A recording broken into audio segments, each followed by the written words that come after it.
आपको ये दो क्वेश्चन गिवन है, 2 क्वेश्चन गिवन है ना। ये 2015 का आपसे पूछा है कि the contact force between A and B, A और बी के बीच में कितना फोर्स होगा। और एक दूसरा क्वेश्चन ये है 2000 में, इसका देखो 5 ग्राम मास दे रखा है, इसको बोलते पुली। क्या बोलते पुली? पुली आपने देखा होगा जो कुआं वगैरह कुछ रहता है ना, वो एक पहले के जो लोग रहते थे उसमें कुछ टिप किया और खींच लेते थे ना। तो देखो आपको क्या करना है, इसमें नंबर ब्लॉक्स कितने 3। तो मोस्टली जो एग्जाम में 3 मॉडल का ही आता है, मोस्टली नीट और सीट में तो ये रहता है। इसको तो ए ब्लॉक है 4 kg, बी ब्लॉक है 2 kg, सी ब्लॉक है 1 kg और फोर्स इस पर कितना अप्लाई किया 14 kg। तो अगर आपको इसका क्या कैलकुलेट करना है, देखो contact force between A and B, मतलब यहाँ पर इन दोनों के बीच में कितना फोर्स लगेगा। तो फोर्स का हमको फॉर्मूला पता है, फोर्स का फॉर्मूला क्या होता है सर, मास इनटू एक्सेलेरेशन। लेकिन हमको मास तो पता है ठीक है, लेकिन एक्सेलेरेशन पता है कि आपको नहीं पता। तो क्या करना पड़ेगा आपको, सबसे पहले आप एक्सेलेरेशन फाइंड आउट कर लो। तो एक्सेलेरेशन इजिकल टू ऐसे लिख सकते हैं, a equal to F upon M, बताओ लिख सकते हैं ना आपको, मतलब F net upon M net भी लिख सकते हैं। नेट मतलब टोटल। तो आपको टोटल फोर्स कितना गिवन है, मतलब ये 3 ब्लॉक रखे थे और इस साइड से धक्का मारा है ना, धक्का मारेंगे तीनों ब्लॉक मूव करेंगे ना, किस साइड, इस साइड जाएंगे तो इनके बीच में ही फोर्स लगेगा, वो एग्जिस्ट बताना। तो देखो फोर्स की वैल्यू कितना है यहाँ पर, फोर्स की वैल्यू 14 और टोटल मास कितना हो गया 4 + 2 6 + 1 7। समझा नहीं समझा? तो आप बोलेंगे एक्सेलरेशन की वैल्यू कितनी आ गई यहाँ से बताओ, 2 मीटर पर। तो सर मेरे को एक्सेलरेशन मिल गया, अब क्या करूँ मैं, एक्सेलरेशन मिल गया ना। अब आप फोर्स कैलकुलेट कर सकते हैं। तो इसका वैसे तो मतलब अगर मेरे को थोड़ा लॉन्ग कट करना है तो पहले सी वाला ब्लॉक ले लूँगा मैं, है ना, फिर ये वाला ब्लॉक ले लूँगा, कौन कौन सा फोर्स लग रहा है, फिर ये वाला ब्लॉक ले लूँगा। ठीक है, तो दोनों मेथड से सॉल्व करता है। तो पहले फास्ट सॉल्व करता है, उसके बाद सॉल्व दूसरा। अब देखो जब भी आपको फोर्स किस किस के बीच में कैलकुलेट करना है, force between A and B, force between A and B के बीच में कैलकुलेट करना है। तो आपको ये देखो नंबर ऑफ ब्लॉक कितने, यहाँ पर नंबर ब्लॉक कितने 3। तो फोर्स किस पे अप्लाइड है, एक्सटर्नल फोर्स किस पे अप्लाइड है बताओ, ए वाले पर। तो जिस पर फोर्स अप्लाई करते हैं ना उसके मास को कंसीडर नहीं करना, बाकी दोनों का मास का कंसीडर कर लो। तो आपको फोर्स आ जाएगा जिस पर अप्लाई है ना उस पे, उसके मास को कंसीडर नहीं करना, बाकी को कंसीडर कर लो। तो आपको टोटल मास कितना हो जाएगा बताओ। अगर इन दोनों के बीच में देखो यहाँ पर फोर्स बताना आपको, तो जिस पर फोर्स अप्लाई है ना उसको कंसीडर नहीं करना, बाकी इन दोनों को रेस्पॉन्सिबल। तो बी और सी का तो 2 + 1 टोटल मास कितना। तो अगर आप यहाँ पर फोर्स कैलकुलेट करेंगे तो क्या हो जाएगा sir, M B plus M C into acceleration. Main formula क्या होता है sir, F equal to M A. M मतलब टोटल मास, और जिस ब्लॉक पर आपको अप्लाई किया उसको मास को कंसीडर नहीं करना, तो इसका मास नहीं करना। तो रिमेनिंग क्या बचा, जिस इस पर अप्लाई है तो इसका कंसीडर, जिससे फोर्स अप्लाई करते उसका मास कंसीडर नहीं करना, बाकी दोनों को करना। तो 2 + 1 कितना हो गया। अब देखो वैल्यू पुट कर दो, एम बी की वैल्यू 2, इसकी वैल्यू 1 और एक्सेलरेशन की वैल्यू हमको पता है कितना 2। तो अगर आप इसका force between A and B calculate करेंगे तो कितना होगा 6 न्यूटन। आपको समझा नहीं समझा बताओ, नहीं समझा। आपको क्या करना है, जैसे ये 3 ब्लॉक्स गिवन है, आपको फोर्स ए और बी के बीच में कैलकुलेट करना है। ए और बी के बीच में फोर्स कैलकुलेट करने के लिए आपको पहले एक्सेलरेशन चाहिए। फॉर्मूला न्यूटन्स लॉ होता है, F equal to M A. आपको फोर्स गिवन है, एक्सेलरेशन नहीं पता, तो एक्सेलरेशन कैलकुलेट करने के लिए फॉर्मूला लिखा है F equal to M A, तो a equal to F upon M लिख सकते। फोर्स की वैल्यू आपको गिवन है कितना है 14, और टोटल मास कितना है 4 + 2 6 + 1 7। तो 14/7 ए की वैल्यू कितनी हो गई 2, ए की वैल्यू 2, एक्सेलरेशन की वैल्यू। अब आपको फोर्स कैलकुलेट करना उन दोनों के बीच में, तो क्या करना है, एफ इजिकल टू, मैंने क्या बोला, जिस पर आप फोर्स एक्सटर्नल अप्लाई करते हो उसके मास को कंसीडर नहीं करना, बाकी दोनों को कंसीडर कर लो। तो इसके कंसीडर नहीं करना, तो बाकी रिमेनिंग क्या बचा, बी और सी। बी का मास कितना है 2, ए का कितना है 3 × 2, तो आंसर कितना होगा, नहीं समझ आया, ये हो गया। उसके बाद देखो एक क्वेश्चन ये गिवन है, ये आपके पास फ्रिक्शनलेस पुली है, मतलब फ्रिक्शनलेस पुली का मतलब है इसमें कोई भी फ्रिक्शन नहीं लग रहा, कोई भी फ्रिक्शन नहीं लग रहा। इसमें एक साइड जो सस्पेंडेड है वो 5 ग्राम का मास, और एक साइड सस्पेंडेड है 10 ग्राम का, और ये रस्सी टाइप का समझ रहे हो, ऐसा स्ट्रिंग है। तो आप बताओ नॉर्मली क्या होगा, अगर एक पुली से 2 मास आपने सस्पेंडेड किए तो ये किस साइड जाएगा, इस साइड जाएगा या फिर ये इस साइड जाएगा? आप मेरे को ये बताओ सर। जिसका मास ज़्यादा होगा ना उसी की तरफ जाएगा। तो ये है 10 और ये 5, तो ऑब्वियसली क्या होगा, ये भारी है ना तो ये नीचे जाएगा और ये क्या होगा। ये पॉइंट समझ आएगा आपको? नहीं समझा? ये 10 ग्राम है तो ये एक्चुअली इसका जो मूवमेंट ऐसा ही तो होगा, और इसका कम है तो ऊपर जाएगा। और हमको पता है कि अगर इसका ग्रेविटी भी लगेगा ना, अगर कोई जैसे मान लो ये सस्पेंडेड है कोई चीज़ तो उसमें ग्रेविटी भी लगता है। ग्रेविटी कितना लगता है? जी। ग्रेविटी एक्चुअली डिपेंड करता है उसके मास। अगर आपको फोर्स कैलकुलेट करना वेट कितना तो mg, W=mg ना। इसका मास कितना है? 5 और g तो है। तो आप बोलेंगे सर इसका जो क्या होगा मास होगा ना वो इस साइड लगेगा m × g, और m की वैल्यू यहाँ पर कितना है 5, तो आप बोलेंगे 5g नीचे की ओर लगेगा। इस पे नीचे की ओर कितना लगेगा बताओ? आप बोलेंगे मास इसका है 10 तो इसका भी सर mg, और ये आप लिख सकते हैं 10 × g। हाँ सर मेरे को समझ आ गया। लेकिन ओवरऑल तो ये है ना कि ये इसका वेट कम है और इसका ज़्यादा, तो इधर इस साइड आएगा। तो एक्सीलरेशन का जो डायरेक्शन होगा इस साइड होगा, यहाँ पर इस साइड होगा। तो टेंशन पता क्या होगा? टेंशन हमेशा फोर्स के अपोजिट होती है।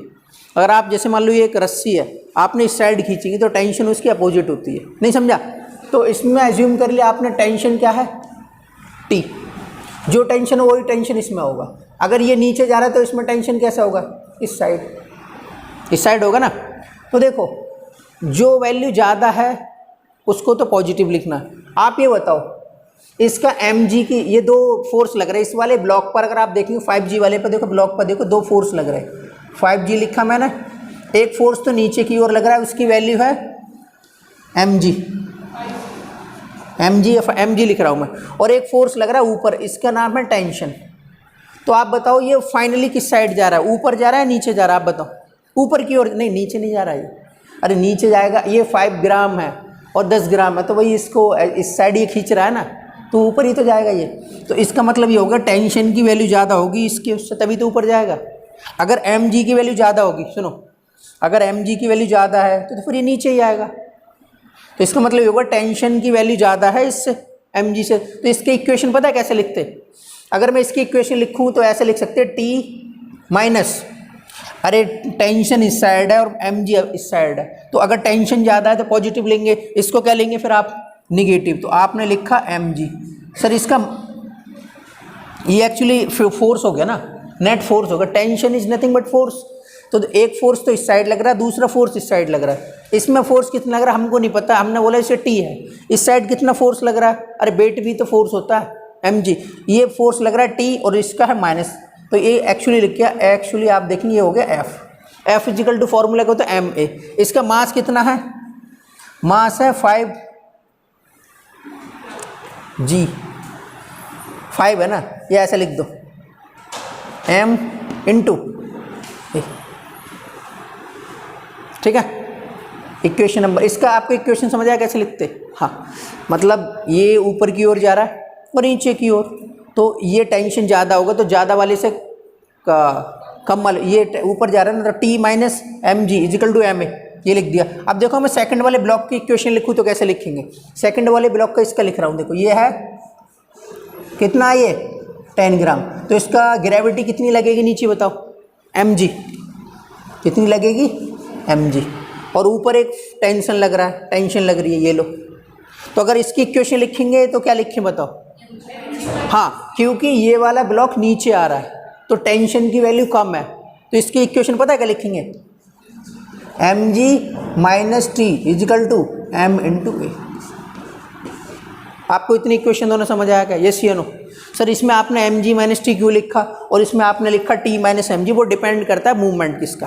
तो अब इनकी ना आप क्या करना, वैल्यू पुट कर दो। मैं वैल्यू पुट कर रहा हूँ। तो यहाँ पर देखो m की वैल्यू, फर्स्ट वाला देखना, यहाँ पर m की वैल्यू कितना है? 5, तो मैंने लिख दिया ये लो 5। देखते जाना ऐसे ही, मैंने लिख दिया 5। और यहाँ भी तो m के प्लेस पर 5 लिख दिया ना पूरा, जहाँ भी m दिख रहा है। इस वाली इक्वेशन में इसका मास कितना है? देखो दिख रहा है 10, तो जहाँ भी m दिख रहा है वहाँ पर क्या लिखना है आपको बताओ? 10 लिख दिया, ये लो मैंने लिख दिया 10। और यहाँ भी सर 10 लिख दूँ, हाँ यहाँ भी लिख दूँ, ये लो 10 लिख दिए, सही है। अब मैं क्या कर रहा हूँ, ये एक इक्वेशन ही है, दूसरी इक्वेशन ही है, इक्वेशन 1 और 2 को ऐड कर रहा हूँ। मतलब मैंने क्या लिखा, इक्वेशन 1 और 2 को क्या कर दिया मैंने, ऐड कर दिया।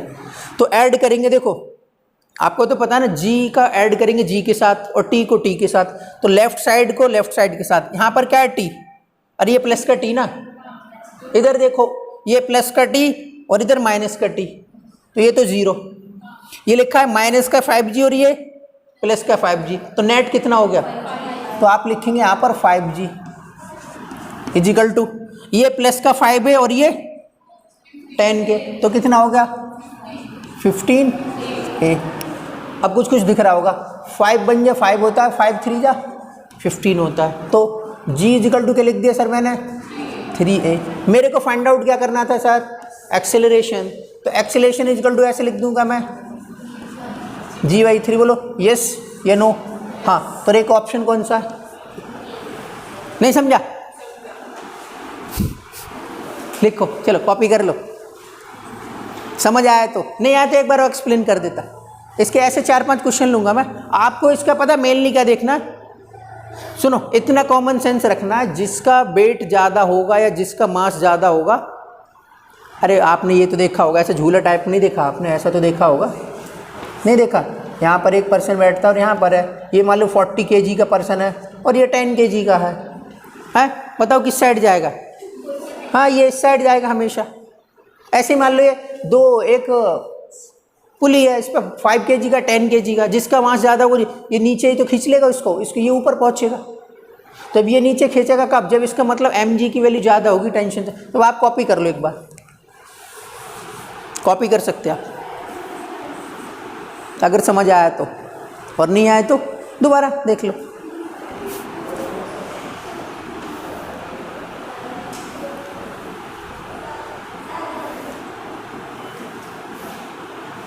पहले वो वाला कॉपी करना, सॉल्यूशन देख लिया होगा आपने ना। तो एग्जाम में या तो कभी कभी तो यही पूछता है, एक्सेलरेशन बताओ बेटा इसका, है इसका एक्सेलरेशन, लेकिन जब ये एग्जाम में आया तो एक्सेलरेशन नहीं पूछा, तो उसने फोर्स पूछा था। एक्सेलरेशन पूछा तो और अच्छी बात है, एक्सेलरेशन पूछा तो और तो अच्छी बात है।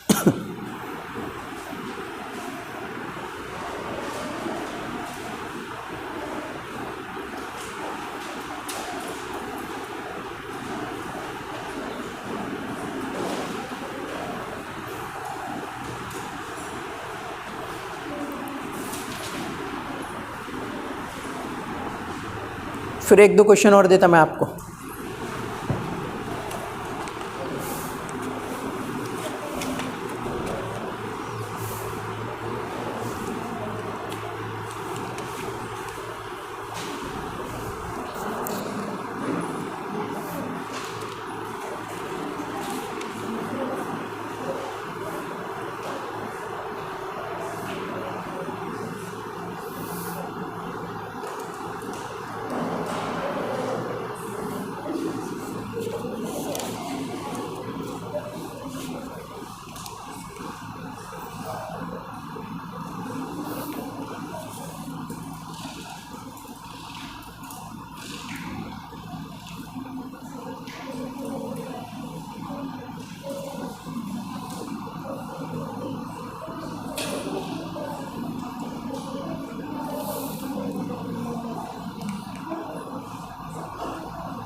सही है ना। अब मैं ओनली वैल्यू चेंज करता, आपको एक क्वेश्चन देता, तब जो एग्ज़ाम में आया था सेम ही है, ज़्यादा चेंज तो नहीं है, अभी रिसेंटली आया था। आपको थोड़ा सा आइडिया हो जाएगा कि सर हमको करना क्या एक्चुअली।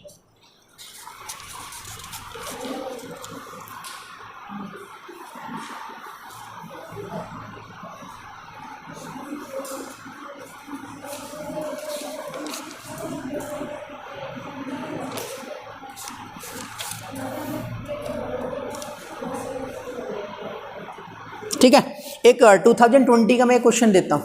और आपको आंसर बताना, आप इजीली बता सकते हैं ऐसा, क्योंकि ऑलरेडी यू आर इंटेलिजेंट है। क्वेश्चन ये है, देखो उसी में चेंज कर दूं क्या? अगर आपने कॉपी किया उसी में चेंज कर दूं? हाँ, उसी में चेंज कर देता, क्योंकि मेरे को भी ज़्यादा लिखने की ज़रूरत नहीं पड़ेगी। आप उसमें चेंज करना, एक है 4 kg इसी में, इसमें क्या लिखना आपको, एक लिखा है 4 kg और एक है 6 kg, ठीक है, 4 kg और एक है 6 kg है बस। हाँ, और ऑप्शन ये है, अगर आप ऑप्शन देखेंगे तो ऑप्शन ये है,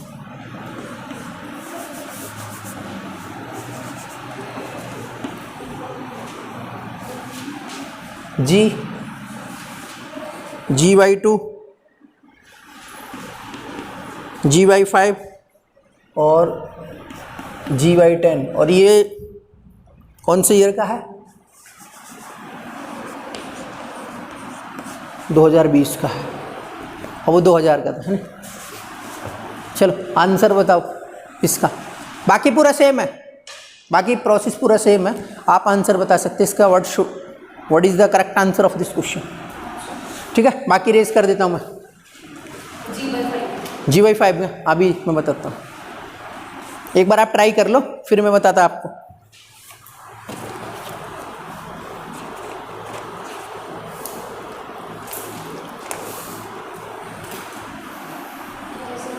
ठीक है, इसको रेस कर दूंगा, ठीक है।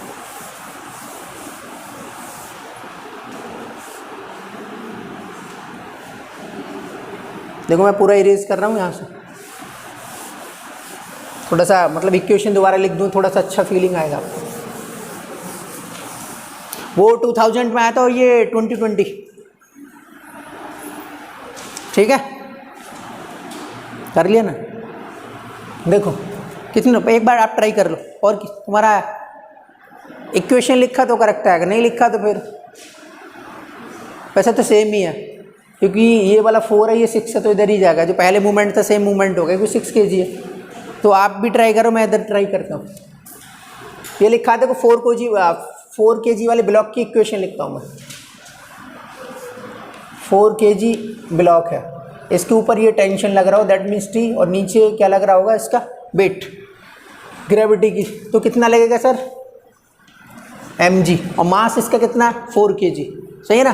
तो इसकी इक्वेशन आप बताओ, इसमें ये ब्लॉक 4 kg का, इधर देखो ये 4 kg का और 6 kg का, तो ये वाला नीचे जाएगा ना, ये इसको खींच लेगा क्योंकि इसका मास ज़्यादा है, तो खींच लेगा, इसका मतलब टेंशन ज़्यादा होगा, और इसकी वैल्यू ज़्यादा होगी तभी तो खींचेगा वो। अगर इसकी ज़्यादा होगी नीचे रखे, तो इसकी इक्वेशन कैसे लिखेंगे sir, T minus mg equal to ma, F equal to ma होता है एक्चुअली, है नहीं, F इजिकल टू ma लिखा है, ये tension is nothing but force. तो अगर मैं इसको ऐसे लिख दूँ, T माइनस m की वैल्यू कितना है 4g इजिकल टू 4a, सही है ना। इक्वेशन नंबर 1 लिख दिया मैंने। सिमिलरली इस वाले ब्लॉक का देखो डायग्राम लिखेंगे तो क्या आएगा, ये लो 6 kg का है, कितने kg का, 6 kg का है, तो इसका ग्रेविटी इतना लगेगा, टेंशन किस साइड होगा, ये है ना, टेंशन इस साइड होगा, तो ये तो नीचे की ओर जा रहा है ना 6 kg वाला, तो आप इसमें क्या लिखेंगे sir, mg minus T equal to m, ये लिखेंगे ना सर। कैसे, अरे mg, किसी भी जो ऑब्जेक्ट रहता है उसका जो वेट होता है या ग्रेविटी जो मैक्सिमम लगता है वो mg, उसका मास इनटू ग्रेविटी। तो देखो यहाँ पर मास कितना है इसका 6g माइनस टी, मास कितना है सर 6a, इक्वेशन नंबर 2। अब मैं क्या कर रहा हूँ, इक्वेशन 1 और 2 को दोनों को डिवाइड ऐड कर रहा हूँ, है ना। इक्वेशन 1 प्लस इक्वेशन 2 को ऐड किया मैंने, ऐड किया ना, तो देखो प्लस का t और माइनस का t 0, पहले लेफ्ट साइड का ऐड कर लो, उसके बाद राइट, माइनस का 4g प्लस का 6g, तो प्लस का 2g इजिकल टू प्लस का 4a प्लस का 6a, कितना हो गया 10a, और 2 बन जा 5 जा, तो g इजिकल टू कितना हो गया सर 5a, और a इजिकल टू कितना हो गया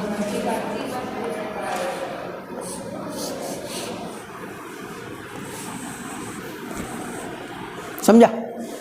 कॉपी कर लो। चलो फिर एक क्वेश्चन और देता आपको, देखता हूँ ये वाला कर सकते हैं आपने, है ना? क्वेश्चन सेम है, क्वेश्चन सेम है, बाकी क्या चेंज है सर? हाँ ये लो, चेंज वेंज कुछ नहीं है। 14 लिख दिया, और इसको थोड़ा सा आप रीअरेंजमेंट कर लेना, मतलब इसको थोड़ा सा ऊपर बनाना, इसको थोड़ा सा नीचे बनाना, नहीं समझा? क्योंकि नहीं तो बोलोगे सर ये कैसा होगा कि ये तो 6 kg ज़्यादा दिख रहा है ना, तो इसको थोड़ा सा डाउन करना और इसको ऊपर करना। अब आंसर बताओ आप, इसका आंसर कितना है? क्वेश्चन में चेंज कर दिया सर, समझ नहीं आ रहा? आ रहा है ना? ठीक है चलो बताओ, नहीं आया तो मेरे को पूछ लेना तुमको। हाँ चेंज कर दिया, 14 कर दिया या 6 कर दिया, आंसर बताओ कितना है?